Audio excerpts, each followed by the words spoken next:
Welcome back, listeners. Zesty Tales from Eatonville is back with your host, Layla, Poppy, and Ellie. So this week's episode is about self-fulfillment. A prime example we're discussing is about the main character, Janie, from the novel Their Eyes Are Watching God.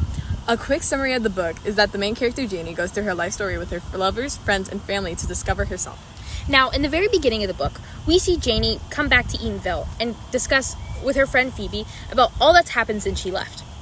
The first thing that really happens is through her childhood. Through her childhood, Nanny is her caretaker. And Nanny is a very complex character because she really just has her own goals of protection and security through marriage, and she really just reflects that onto Janie, even though what Janie really desires is her unconditional love with the lover. The townspeople were a bit of a bigger factor because of their judgment. Judgment is used to the story to shame Janie, to push her identity away. Although it was their very own judgment that helped Janie realize she didn't need to conform with others. Up next is Logan Killick's, her very first husband. Now, Logan represents a comfortable and stable life. However, he does not represent unconditional love and adventurous spirit like Janie has. So in the end, she ends up leaving Logan for Joe, as Joe resembles all that she wants. Yes, as Poppy just stated, Joe resembles everything that Janie wants in her life. It's like opportunity and growth, and that's what he represents at first. But as he continues to be successful, he really just starts abusing Janie and restricting everything that she loves about herself. This causes her not to feel any grief about his death at all. Boom! Top one, TK! He's the most influential to help Janie. By discovering herself, by showing her hobbies, such as working alongside TK, he helped her see more as an equal than her other husbands. Sadly, what kills him in the end is what he taught her, shooting a gun. This symbolizes also from Romeo and Juliet, where they're both tragically bound to die in the end. What made Janie snap? What caused her to be the girl boss we know today? In my personal opinion, it was Joe Starks, as in the beginning, he promised her luxurious things and adventure and power. But then he did a complete 180 and decided to keep her locked up in a store and use her as his own personal servant. In my personal opinion, I think it's Tea-Cake, because Tea-Cake was the one that helped Janie find herself in her true identity, and him dying was a devastating thing to Janie, especially because Janie was the one that had to end up shooting him in the end. It caused a great toll on Janie. To disprove all y'all, Janie's trial shifts from review from townsfolk in Jacksonville. The people of color are against her while the white people are for Janie. Ultimately, this decision was hers of choosing to go back to Eatonville by herself. The next topic is, what are the motifs symbolized in the story? The most common motif throughout the story is blossoming springs. In the beginning, we see them very reoccurring, as with the pear trees and the beginning of her very life as she's blossoming into a young woman. And we don't see them as much throughout the novel because she's really not focusing on herself and she's not focusing on her own passions. However, towards the end of the novel, we do see them once again as she's finally decided to live for herself and live for her own goals and passions instead of others. Another recurring motif throughout the novel is her hair, and it symbolizes her independence and her self-discovery throughout the novel. Because as she's with Joe Starks, her hair is put up all the time and it's restricting what she loves about herself. But as she's with Tea-Cake and she's discovering who she truly is as a person, her hair is down and she learns to love herself. In addition to that, the horizon is representing hopeless and hopelessness. The horizon is complex with representing hope and hopelessness in Janie. This comes when she ventures into the unknown, dreams, and many opportunities signifying change. However, it signifies abuse within the people she trusts.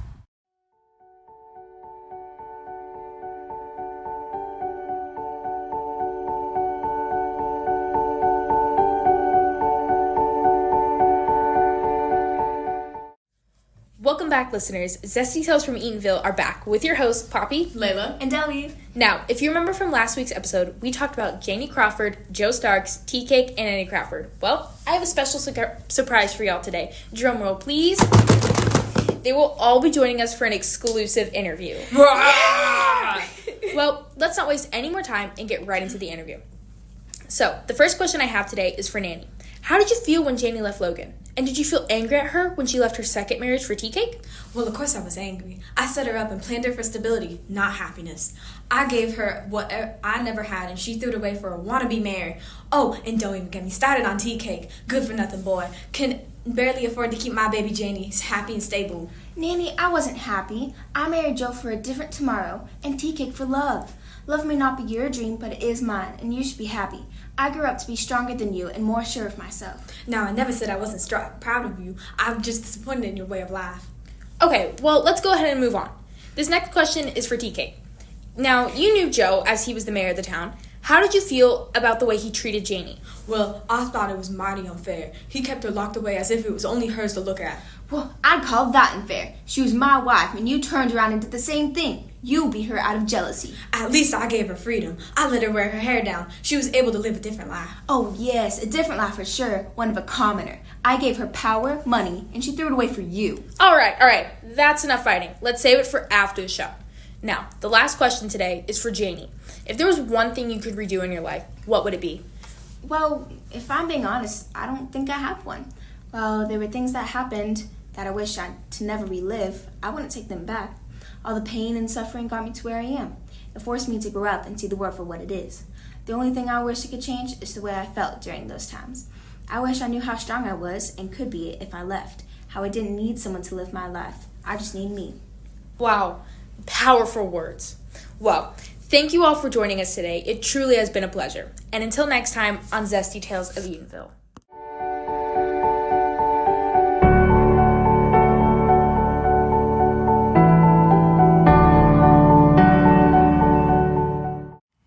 Hello, listeners. Welcome back to Zesty Tales from Eatonville. It's your host, Ellie, Layla, And Poppy. and this is actually going to be our last episode over Their Eyes Are Watching God by Zora Neale Hurston. We have dove into different kinds of topics as summaries and interviews throughout the novel, and this last topic that we are going to be diving into is themes throughout the novel. And throughout the novel, Janie goes through many different experiences, and she learns different life lessons along the way. She was able to have her marriage with Logan, Joe, and TK, and they all taught her different things about herself. One big thing that she learned was that she needs to live for herself, and she was only able to find that out after trying to find her true unconditional love. during Janie's different experiences, she came across different obstacles, which one of them being the most common and most frankly being the lack of freedom she had. Being a colored woman during her time was hard, and it's something that set her back in her journey. But when she was with Logan and Joe, she experiences head first what kind of restrictions they put on her for who she is and the misogyny that was lying ahead. Delving more into what Layla said about freedom, starting off with Logan. Now, in the beginning, he was your typical husband, until he decided that he wanted Janie to be more involved in some unorthodox roles, like helping her on the farm, like making her help around the farm, but also still fulfilling her duties as the wife. Janie soon quickly realized that this is not the life she wants to live. She doesn't want to work for the rest of her life just to please a man. As these two wonderful ladies have stated, Janie went through many different difficulties throughout the novel, and she realized through all of these difficulties that she was putting away her own feelings and opinions just so she could find that unconditional love that she's been wanting and striving throughout the novel. As she was with Logan, she really just wanted to find that protection and keep it as Nanny wanted her to do. And so as Nanny died, she really just brought her goals with her, and she thought that's what was best. And so she put away her own opinions and only lived for Nanny. But then after she realized that this isn't what she wanted from life, she ended up running away with Joe. And then with Joe, she really found out how restricting life can be. She was restricted like every day by Joe. He made her tie her hair up. He couldn't let her speak at any speeches, and he didn't let anyone else see her. It really set her back on her own opinions and really silenced her. And whenever she realized that this is not the kind of opportunities that she was wanting to seek from Joe, she really didn't care at all for him, especially whenever he died. And then she ended up going with Tea Cake. And with Tea Cake, she was able to really find out about her true self and what she wants from herself. Tea Cake helped her just really find out about her true self, and she was able to fully grasp the concept after she had to shoot Tea Cake and then went back to Eatonville to tell Phoebe all of her different experiences. She was only able to find that true happiness after she was able to live for herself and not for anyone else.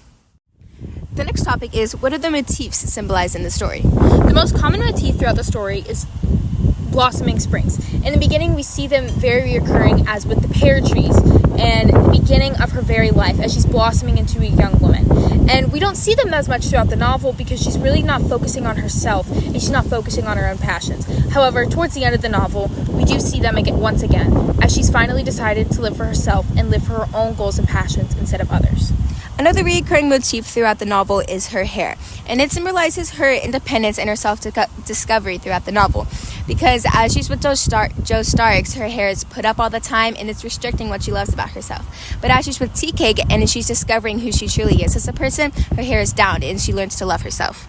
And In addition to that, the horizon is representing hopeless and hopelessness. The horizon is complex with representing hope and hopelessness in Janie. This comes when she ventures into the unknown, dreams, and many opportunities signifying change. However, it signifies abuse within the people she trusts.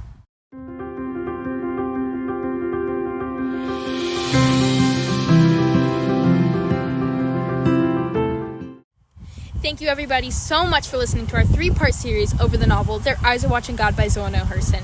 And big shout out to all of our friends and guests that we've had on this show so far. You guys have supported us so much and we could have never gotten anywhere without you. Also, shout out to our sponsors. And keep your eyes out for it because we are going to start a new series soon over a Shakespeare classic, The Hamlet. Thank you all for watching and make sure to tune in next time. Bye. Bye. Bye.